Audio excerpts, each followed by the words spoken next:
그리고 내 하나님은 어떤 분이신가, 이런 말씀의 제목으로 담임 목사님께서 말씀 증거해 주시겠습니다.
감사합니다. 수고하셨습니다. 고맙습니다. 요새 날씨 덥죠? 안 더우세요?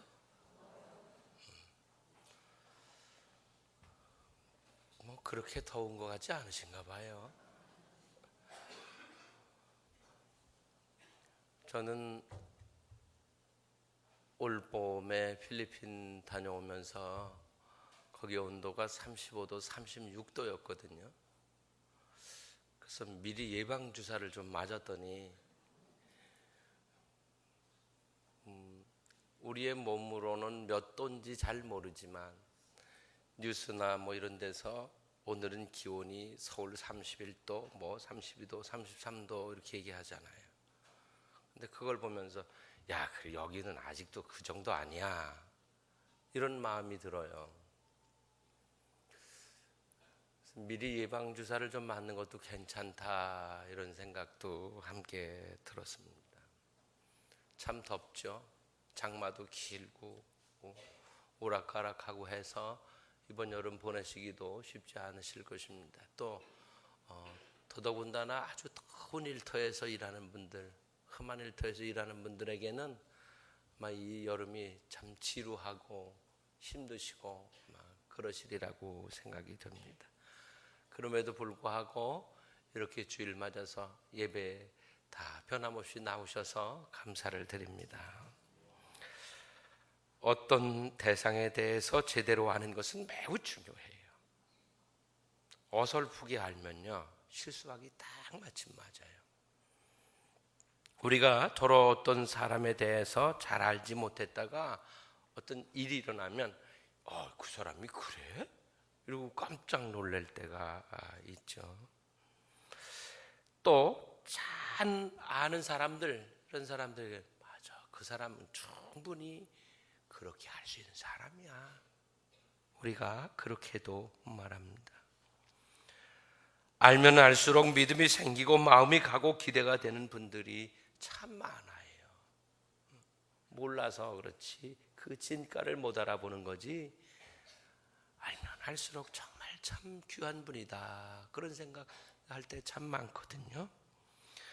근데 반면에 실망이 오기도 하죠.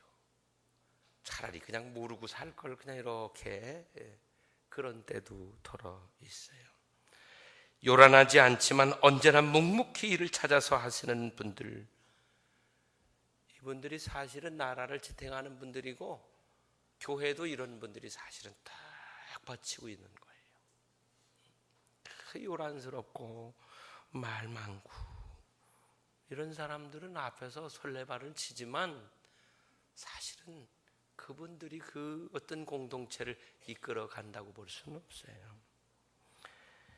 이번 수련회도 보니까 봉사하시는 분들이 다 그랬어요. 참 신실하게 그냥 땀 범벅 돼가면서 1년에 한 번 휴가인데 그 휴가 기간을 3박 4일씩이나 온통 다 써서 그냥 학생들을 위해서 온몸으로 헌신하는 사람들, 우리 권사님들 집사님들 중에 참 많아요. 어머니들이 가서 밥하고 달려와서 밥하고 뭐 선발 때부터 시작해서 끝난 날까지 모든 짐 모든 거 다 하신 분들, 그 휴가를 봉사로 보내는 분들이 계셔서 이번 수련회도 은혜롭게 잘 마칠 수 있었어요. 교회에서는 기도해 주시고 또 물질로 많이들 후원해 주셔서 아이들 넉넉하게 먹이고 그럴 수 있었어요. 제 생각엔, 제가 다른 교회는 잘 모르지만 우리 교회에서 자라는 학생들은 정말 복이 많은 학생들이에요. 전 그렇게 생각해요. 왜냐하면 저희가 할 수 있는 힘을 다해서 최선을 다했으니까요. 최선을 다해서 먹이고 최선을 다해서 할 수 있는 거 시키고 그렇게 하니까요. 저도요, 이번 수련회를 준비하면서 여름마다 한 번씩 저는 홍역을 치르는데 한 달 좀 넘는 기간 동안에 30권 넘게 책을 읽었습니다. 아이들과 관련된 책들, 청소년들과 관련된 책들, 어떻게 하면 이 녀석들을 좀 웃기게 할까, 이런 책들. 어른들은 들으실 준비가 돼 있어서 그냥 대충 해도 사실은 다 알아들으세요. 그런데 청소년들은 아니에요. 아니다 싶으면 딱 그 순간부터 귀가 딱 막혀요. 신기할 정도로. 그래서 그 들리게 만들어줘야 되는데 저에게는 아주 1년 중에 몇 번 아주 그런 때가 있는데 바로 이때예요. 제가 맡은 시간은 딱 3시간, 세 저녁 집회를 제가 인도하는데 아이들에게는 그 시간이 너무도 중요한 시간일 수 있기 때문에 제가 소홀히 할 수 없는, 어떤 분은 저보고 그래, 아유 뭘 그걸 그렇게 고민을 해, 여태까지 목회한 사람이 뭘 그걸 신경을 써, 그냥 제목만 들고 가서도 하겠다, 그렇게 얘기해요. 저는 그럴 수가 없어요. 왜냐하면요, 그 아이들에게도 그 시간이 얼마나 소중한 시간이에요. 그래서 건 한 달 넘도록 전 아주 그 3편 설교 쓰는 걸 아주 붙들고 씨름하고 또 씨름해서 이렇게 하거든요. 얼마나 감사한지 몰라요. 아이들의 모습 속에서 아이들이 은혜 받고 기뻐하고 그들 속에 쌓이고 쌓였던 꽤 묵은 것들이 쏟아져 나오는 모습을 보면 하나님께서 우리를 사랑하시고 우리 가나안을 사랑하시고 우리 안에서 자라는 아이들을 축복하신다고 하는 분명한 확신을 가지고 돌아오게 됩니다. 근데 해마다 마칠 땐 뭐라고 생각하는지 아세요? 해마다 마치 내년부터 난 이제 안 한다. 해마다 그 생각을 합니다. 아이고, 이젠 부목사님들도 계시고 이젠 난 안 한다. 이제 내년부터는 안 해. 이렇게 마음 먹고 왔다가 그때가 되면 또 해요. 또 하고 이렇게 하고 있습니다. 온 교우들께서 사랑해 주시고 기도해 주시고 정말 도움 주셔서 아이들에게 희망을, 꿈을 심어줄 수 있고 하나님을 만나게 해줄 수 있어서 얼마나 감사한지 모릅니다. 우리 하나님께서 우리에게 끊임없이 은혜 베푸시고 또 이렇게 신실한 분들이 계셔서 우리에게 은혜를 베푸시는 거예요. 우리 감사의 박수를 좀 한번 하겠습니다. 감사합니다. 우리가 어떤 대상에 대해서 잘 알면 실수를 일단 덜 할 수 있어요. 그리고 갈등을 줄일 수 있습니다. 가정에서도 마찬가지죠. 성격 이해하고 성장 배경, 지금 하는 일들. 잘못하면요, 어느 직장 다녀 그런 정도로 알고 가서 무슨 일을 하는지, 얼마나 힘이 들게 일을 하는지, 얼마나 스트레스를 받는지 이런 건 잘 모를 수도 있어요. 기질, 인격의 수준, 식습관, 잠버릇, 돈 쓰는 스타일, 대화의 기술, 신앙의 수준 등등 이런 것들을 잘 알고 있으면 서로 이해하고 잘 어려움도 극복해 나갈 수 있다는 것입니다. 그런데 대상에 대해서 잘 모르면 어때요? 자꾸 갈등 생기죠. 갈등이 생기다 보면 다툼이 되고 그러다 보면 큰 어려움에 처하게 되는 경우들도 우리가 보게 되거든요. 그러므로 서로에게 대해서 열심히 공부하고 연구들 하시길 바랍니다. 원래 저 인간은 그래, 그러지 말고 좀 연구를 하세요. 왜 저러는지, 왜 저럴 수밖에 없는지를 연구를 하면 해답이 나옵니다. 꼭들 연구들을 꼭 하시기를 바랍니다. 연구하라니까 공부하라고 싫어서 그러시는 것 같아요. 자꾸 연구하고 찾아내면 거기에서 길이 나오게 될 줄로 믿습니다. 여러분, 하나님 믿으시죠? 하나님 내게 어떤 분이세요? 어떤 하나님이세요? 글쎄 뭐 교회 와서 들으니까 기도하는 분이 사랑 많으신 하나님, 하나님은 사랑이 많으신 하나님. 그런데 그 사랑이 나한테 피부로 와 닿냐는 거예요. 내 삶 속에서 하나님의 사랑이 정말 느껴지느냐, 순간순간 그 사랑이 느껴지느냐 하는 것이죠. 사실은요, 내게 느껴지지 않으면 누가 아무리 그렇다고 해도 그게 와 닿지 않는단 말이에요. 사랑이 많으신 하나님이라고 그러는데 느껴지지. 그냥 머리는 알죠. 왜? 끊임없이 배웠고 끊임없이 들었으니까 하나님은 어떤 하나님이시다? 사랑이 많으신 하나님이다. 이렇게 이해하는 거예요. 그냥 알고는 있는 거예요. 여러분, 하나님이 삶 속에서 순간순간 그대로 느껴지실 수 있게 되기를 바랍니다. 하나님을 정확하게 알면 어떻게 살아야 하는지가 나오게 되고, 그렇게 되면 복 있는 인생이 될 수 있어요. 그래서 하나님에 대해서 정확하게 아는 것은 매우 중요한 거죠. 사람을 아는 것도 중요하지만 하나님을 아는 것은 중요해요. 우리들이 하나님을 믿으면서 하나님을 잘 아는 것 같아도 어쩌면 아주 조금 한 부분만큼 알고 있을지도 몰라요. 우리들의 아버지 되시는 하나님이 어떤 분이신지 오늘 본문에서 조금 소개하고 있거든요. 이게 전부가 아니고 만큼 한 부분을 소개하고 있는데 그 부분을 오늘은 살펴보려고 그러는데, 오늘 살펴보는 이 하나님이 삶 속에서 느껴지고 깨달아지게 되시기를 바랍니다. 첫 번째 같이 해볼까요? 자비의 아버지. 3절 말씀을 다 같이 다시 한번 읽어봅니다. 찬송하리로다. 그는 우리 주 예수 그리스도의 아버지 하나님이시요 자비의 아버지시요 모든 위로의 하나님이시며. 아멘. 자, 우리들의 아버지 하나님은 어떤 분이시라고요? 자비의 아버지 그랬어요. 여러분, 여기 자비라고 하는 단어는 오이티르몬이라고 하는 헬라어로 쓰여져 있는데, 이 말은 그 히브리어의 라하밈이라고 하는 단어를 의역한 거예요.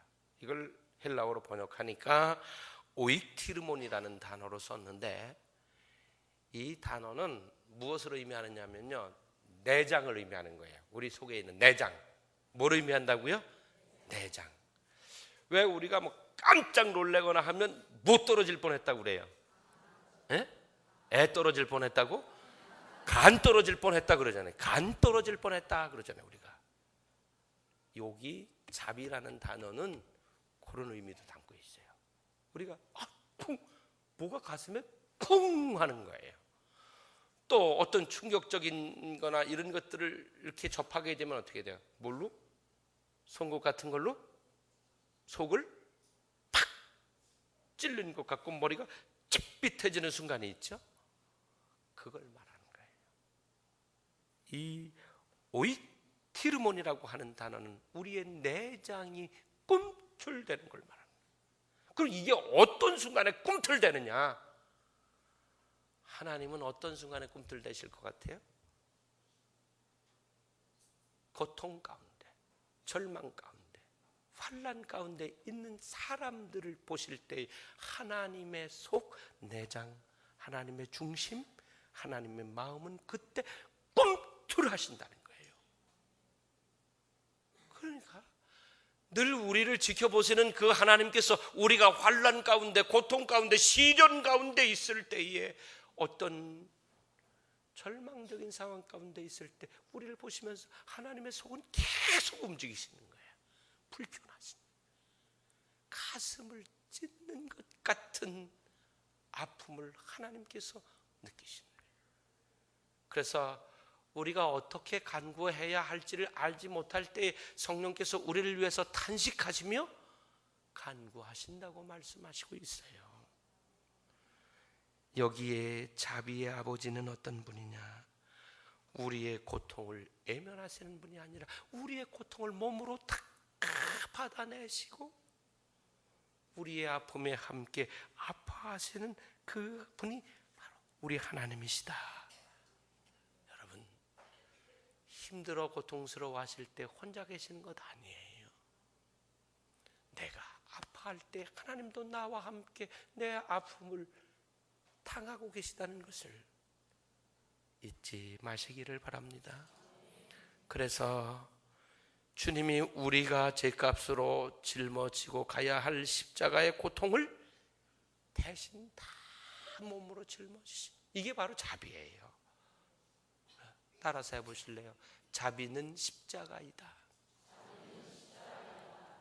우리가 당할 고통을 당신이 다 몸으로 겪어내 주신 거죠. 예레미야가 3장 22절에 보니까 여호와의 자비와 긍휼이 무궁하심으로 우리가 진멸되지 아니함이니이다. 하나님의 자비하심이, 긍휼하심이 무궁하시대요. 그래서 우리가 진멸되지 않고 산대요. 만약에 하나님께서 자비하시지 않으면 우리는 진멸되고 만다는 거예요. 심판받고 끝나고 만다는 거죠. 우리에게 무슨 소망이 있습니까? 이 자비라고 하는 단어 속에는 어떤 의미가 들어있냐 하면, 아버지에게 둘째 아들이 자기 유산 미리 달라고 하고 타국 가고 다 허랑방탕 다 써버리고 거짓걸 대서 들어오는 성경 말씀 우리 알죠? 예? 그때의 그 아버지 마음이에요.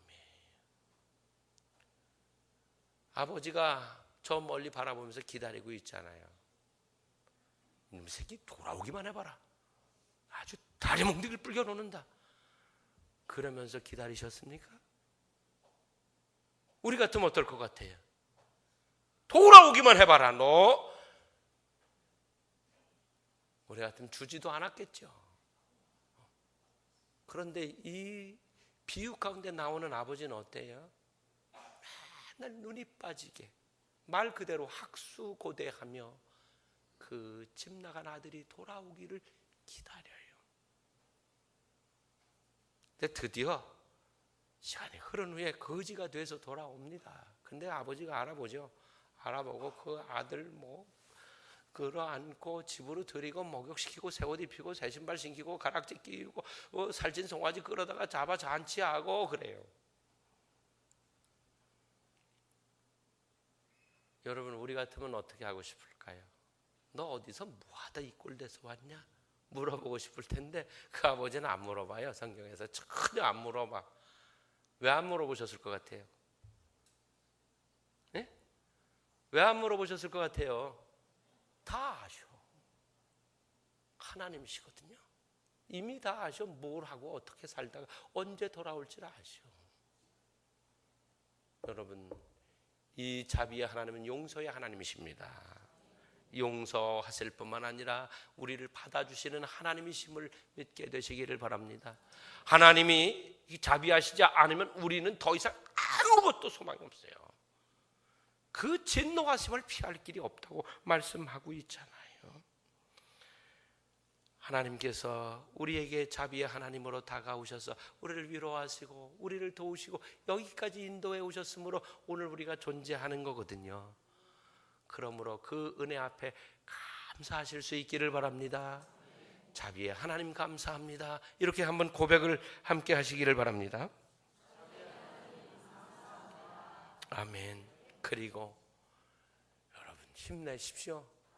우리 하나님 자비의 하나님이야. 인색하고 냉정하기만 하는 하나님 아니야. 야단치고 심판만 하시는 하나님 아니에요. 우리를 용서하시고 받아주시고 우리 때문에 고통을 함께 겪으시는 그분 아버지신 것을 믿고 용기를 내실 수 있게 되기를 바랍니다. 두 번째 보면 위로의 하나님이시라고 말씀되어져 있습니다. 바울은 아시아 지역을 선교하면서 모진 고난을 당하게 됩니다. 특히 8절과 9절의 말씀을 보면 얼마나 큰 고통과 위기, 환난 가운데 처하였으면 살 소망이 없었다고 그랬어요. 살 소망이 끊어지고 우리 마음의 사형 선고를 받은 줄 알았으니 그랬거든요. 희망이 있다는 얘기입니까? 없다는 얘기예요. 이 아시아에서 받은 고난이 어떤 것인지 정확하게는 알 수 없지만 그러나 주석들을 살펴보니까 여러 가지가 나와 있어요. 모형극장에 굶주린 사자들을 풀어놓고 집어넣는 일들, 그 다음에 이방 사람들의 그 엄청난 핍박들, 데메드리오의 폭동 때 그리스도인들을 핍박한 그 살육의 현장들, 뭐 이런 것들로 볼 수 있다. 그럼 몇 가지 더 이렇게 있는데 우리는 정확하게 뭔지는 알 수는 없어요. 그러나 그 상황을 보면 어떻냐? 방책이 전혀 없는 상태, 모든 희망을 포기한 상태에 이르렀다는 것을 알 수가 있어요. 얼마나 힘들었겠습니까?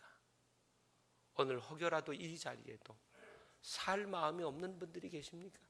난 살 마음이 없다. 그런 마음 가지고 계신 분 계십니까? 더 이상 길이 없다. 사박으로 우겨쌈을 당했다. 값이 깜깜하다. 혹시 그런 마음이 조금이라도 마음속에 계신 분이 있으십니까? 바울이 그랬어요. 바울이 그랬는데 바울이 거기서 끝났느냐? 끝나지 않았어요. 만약에 끝났다면 그러면 오늘 이 고린도 후서는 없는 거예요. 왜냐하면 고린도에서 그리고 에베소로 다시 돌아와서 에베소에서 고린도 후서를 고린도 교회의 두 번째 편지로 보내고 있는 거거든요. 그래서 오늘 말씀은 자기가 그 엄청난 고난, 고통, 환난 가운데 있었는데 하나님께서 자기를 어떻게 위로하셨는지를 간증하고 고백하고 있는 거예요.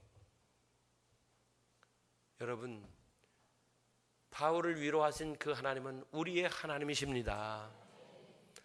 바울을 위로하셨던 그 하나님이 우리의 하나님이요, 그분은 영원히 위로자 하나님이심을 믿게 되시기를 바랍니다.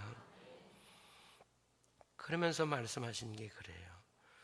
우리로 자기를 의뢰하지 말고 오직 죽은 자를 살리시는 하나님만 의뢰하게 하심이라, 이렇게 말씀하고 있거든요.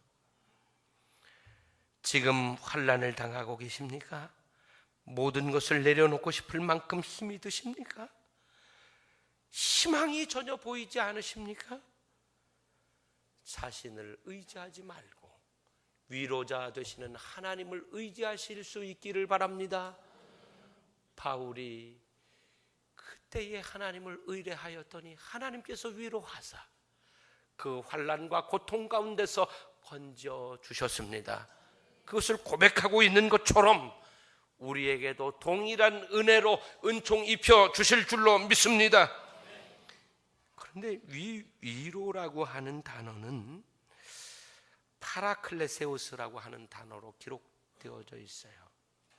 근데 요한복음 14장 26절을 읽어보면 보혜사 곧 아버지께서 내 이름으로 보내실 성령 그랬는데 이때의 성령이라는 단어가 파라크레토스예요. 똑같은 말이에요. 이 파라라고 하는 말은 옆에, 곁에 그런 말이고요. 크레토스라고 하는 말은 돕다는 말이에요. 그런데 요한복음 14장 26절에서 이 말씀은 예수님께서 직접 하신 말씀이에요. 그러면 성령을 무엇으로 표현했냐? 파라크레토스라는 단어로 표현했어요. 예수님이. 성령은 어떤 분이에요? 옆에서 우리를 돕는 분. 한번 해볼까요? 옆에서 우리를 돕는 분. 그분이 바로 성령이세요. 위로의 하나님께서 우리를 위로하실 때 어떻게 위로하시는가? 우리 옆에서 우리를 돕는 분을 보내시는데 그분이 성령이라는 거죠. 성령을 보내셔서 우리를 도우시는 거예요. 아멘. 아멘. 근데 문제는 이거예요. 성령이 어떤 형체를 가지고 딱 오셔가지고 옆에서 딱 따라다니거나 옆에서 돕거나 하시면 우리가 금방 알죠. 옆에 있으니까. 그런데 성령은 영이시거든요. 하나님의 영이세요. 거룩한 영입니다. 영광의 영입니다. 영이에요. 형체가 없어요. 그리고 우리가 우리를 끊임없이 위로하고 계시지만 우리가 모를 때가 더 많아요. 사실은 지금까지 살아오는 동안에 끊임없이 성령께서 우리 옆에서 우리와 동행하시면서 우리를 도우셨는데 위로하셨는데 우리가 그걸 모른 거예요. 여러분 앞으로 살아가는 동안에도 성령은 우리와 동행하실 것입니다. 그리고 우리를 옆에서 도우실 것입니다.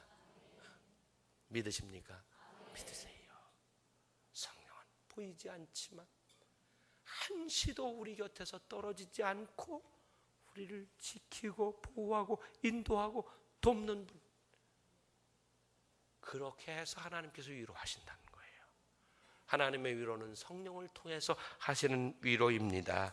이 위로 속에서 늘 사실 수 있게 되기를 바랍니다. 그리고 마지막으로 드리려는 말씀은 뭐냐면 우리 하나님은 어떤 분이냐? 우리가 누군가가 고통 가운데 있을 때 그들을 위해서 기도할 때 응답하시는 하나님이십니다. 11절 말씀을 같이 읽습니다. 너희도 우리를 위하여 간구함으로 도우라. 이는 우리가 많은 사람의 기도로 얻은 은사를 인하여 많은 사람도 우리를 위하여 감사하게 하려 함이라. 아멘. 너희도 우리를 위하여 간구함으로 도우라 그러셨어요. 간구하는 게 어떻게 하는 거예요? 기도해 주는 거죠. 환난 당한 사람 있으면 뭘 해줘야 돼요? 기도해 줘야죠. 어려움 당한 사람 있으면 우리 어떻게 해야 돼요? 기도해 주고 위로해 주는 거예요. 그래야지 됩니다. 그렇게 되면 어떻게 되는가? 함께 감사할 수 있는 일들이 일어나게 하실 줄로 믿습니다. 올해 20살이 된 내게는 어학원도 운전면허 학원도 헬스클럽도 사치다. 고등학교를 졸업했으니 아동복지시설에서 나가야 하기 때문이다. 나는 레스토랑에서 아르바이트를 시작했다. 아르바이트 하는 중에 휴대전화를 보니 부재중 전화가 와 있었다. 전화를 거니 대학 입학처였다. 오늘 은행 마감 시간까지 등록금을 납부하지 않으면 다음 후보 학생에게 넘어갑니다. 였다. 당장 한 학기 등록금을 어디서 구한단 말인가? 일하는데 집중이 되지 않았다. 그래서 조금 빨리 퇴근하고 왔다. 그런데 다행히도 시설 사무국장님이 등록금을 내주었다. 후원금이랑 용돈 다 합쳐서 겨우 납부해서 이런 일이 있으면 빨리 말했어야지. 이제 퇴소하면 스스로 다 해야 하는데 어떻게 할 거야? 사실 많이 힘들었지만 태어난 척했다. 사람들의 동정 어린 시선이 싫고 스스로를 초라하게 만들고 싶지 않았다. 어제는 동생이 문자 메시지를 보내왔다. 형, 월세는 걱정하지 마. 나 주유소 아르바이트 시작했어. 이제 학교도 열심히 다닐게. 방황하던 동생도 어느새 일어나 내 옆에 섰다. 그래, 괜찮다. 넘어져도 다시 일어나면 되니까. 그리고 누군가 내게 소리 없이 손 내밀어 주었듯 나 역시 넘어진 누군가에게 손 내미는 사람이 될 테니까. 이렇게 끝나요. 여러분, 우리 주변에는 우리가 생각하는 것보다 훨씬 더 아파하는 사람들, 아픈 사람들, 고통 가운데 있는 사람들, 슬픔 가운데 있는 사람들, 낙심하고 있는 사람들, 그만 살까? 이런 생각을 하는 사람들 생각보다 많아요. 이제 우리가 해야 할 일이 있어요. 그 일은 뭐냐면 위로의 아버지께서 우리에게 위로하셨듯이 우리가 위로의 자녀가 돼서 그들에게 위로하는 것입니다. 그리고 우리가 이제 간구로 우리를 도우라 하신 것처럼 우리가 그들의 이름을 하나님 앞에 불러 기도해 줄 때에 자비의 하나님, 위로의 하나님이 그들에게 임하시게 될 줄로 믿습니다. 그렇게 되면 어떻게 될까요? 함께 감사할 일이 일어나겠죠. 위로의 하나님이 그들 가운데 위로하실 테니까요. 누군가가 이렇게 어찌할 바를 몰라 할 때 더우니까 이들이 세워지잖아요. 감사하잖아요. 이 사람이 나도 누군가에게 손을 펴는 사람이 될 테니까 라고 했어요. 우리가 그렇게 돼야 하는 거죠. 외면하면 안 돼요. 우리가 누군가의 고통, 환난, 시련을 외면하면 우리는 하나님께 위로받을 자격이 없어요. 5절 말씀을 같이 봅니다. 그리스도의 고난이 우리에게 넘친 것 같이 우리의 위로도 그리스도로 말미암아 넘치는도다. 아멘. 7절 말씀을 같이 봅니다. 너희를 위한 우리의 소망이 견고함은 너희가 고난에 참여하는 자가 된 것 같이 위로에도 그러할 줄을 알미라. 아멘. 고난도 함께 참여한 사람들이 위로하는 일에도 함께 참여한다는 거예요. 그러면 이렇게 고난에 참여하는 것으로 그 위로하는 것으로 끝나느냐? 아니라는 거죠. 그리스도의 고난이 우리에게 넘친 것 같이 우리의 위로도 넘친다는 거예요. 여러분 믿으십니까? 그러세요. 우리가 위로하는 그 위로가 결국 내게로 위로가 돼서 돌아오게 하신다는 거죠. 그리고 우리는 아파 힘겨워 괴로워하는 사람들을 위해서 기도하는 것 주변을 들여다보면 할 수 있거든요.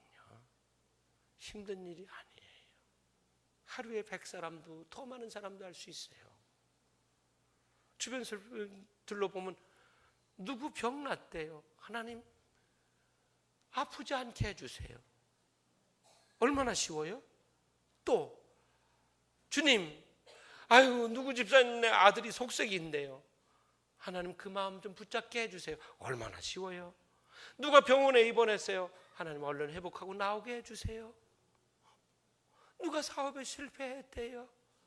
하나님 다시 무너지지 않고 일어나게 해주세요. 얼마나 쉬워요. 할 수 있겠죠. 할 수 있죠. 그럼요. 얼마나 쉬워. 관심만 가지면 돼. 그러면 할 수 있어요. 그 위로가 우리에게도 오게 될 줄로 믿습니다. 그래서 여러분 우리 할 일 참 많아요. 위로하고 함께 더불어 살기로 작정하고 가면 하나님은 우리 가운데 함께 하시고 또 우리에게 은사들을 부어주시고 감사할 일들이 가득하게 하실 줄로 믿습니다. 기도하시겠습니다. 아버지 하나님, 저희들 하나님의 자비하심과 위로하심으로 살았고 누군가가 우리 위해서 중보해서 기도해 준 분들이 있어서 살았습니다. 참 감사합니다. 자비의 하나님, 위로의 아버지, 감사합니다. 이제 우리도 위로하며 기도해 주며 살겠습니다. 주여, 저희를 통해서 감사할 일들이 가득하게 하시고, 지금 힘겨워 너무 고통스러워 괴로운 가운데 있는 이들이 있다면 하나님의 위로하심으로 일으켜 세워주시기를 원합니다. 예수님의 이름으로 기도드리옵나이다. 아멘.